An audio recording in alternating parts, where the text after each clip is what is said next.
जिल्हा परिषद निवडणुकीच्या रिंगणातून एक मोठी राजकीय उलथापालथ समोर येते। मावळत्या सभागृहातील तब्बल 67 पैकी 51 विद्यमान सदस्य यंदा रिंगणाबाहेर आहेत। हा केवळ आकड्यांचा खेळ नाही, तर ग्रामीण राजकारणाच्या सत्ताकरणात झालेल्या मोठ्या हालचालींचा संकेत आहे। यामध्ये 3 माजी अध्यक्ष आणि 2 विद्यमान आमदार देखील रिंगणाबाहेर राहिलेत। कारण काय? कुठे आरक्षणाचा फटका, कुठे पक्षांतर्गत समीकरण, तर कुठे स्वतःच्या राजकीय ताकदीची चाचणी टाळण्याचा प्रयत्न। पण खरी ब्रेकिंग बाब इथेच आहे। अनेक विद्यमान सदस्यांनी स्वतः उमेदवार न होता पत्नी, मुलगा, सून, कन्या किंवा जवळच्या नातेवाईकांना मैदानात उतरवलंय। म्हणजेच मतदारांसमोर नवा चेहरा, पण मागे तीच सत्ता, तेच आडनाव आणि तेच नियंत्रण।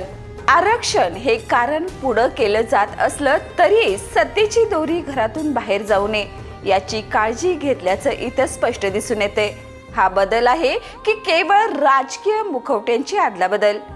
मावळत्या सभागृहातील काही विद्यमान सदस्यांनी अर्ज भरले असले तरी पक्षाने त्यांना उमेदवारी नाकारली आहे।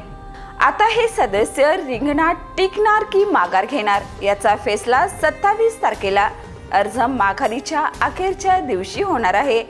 हा काळ म्हणजे केवळ निवडणूक प्रक्रियेचा नाही, तर अंतर्गत बंडखोरी, दबावाचं राजकारण आणि पडद्यामागच्या हालचालींचा काळ आहे।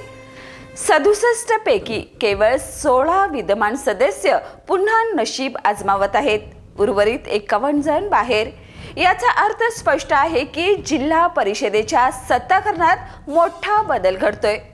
पण प्रश्न तोच, हा बदल खऱ्या अर्थाने नेतृत्वाचा आहे का, की फक्त घरातील एका व्यक्तीकडून दुसऱ्याकडे सत्ता हस्तांतरांचा?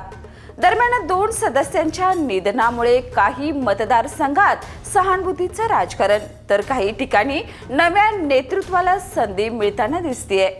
शाहूवाडी, पन्हाळा, हातकणंगले, शिरोळ, राधानगरी, गडिंग्लज, करवीर जवळपास प्रत्येक तालुक्यात विद्यमान सदस्य रिंगणाबाहेर आहेत।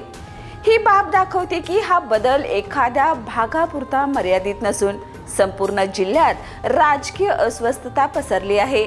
ही निवडणूक केवळ कोण जिंकणार याची नाही, तर प्रश्न आहे जिल्हा परिषदेत नवं नेतृत्व उभं राहते की जुन्या सत्तेला नवा चेहरा दिला जातोय? याचं उत्तर मतदार देणार आहेत।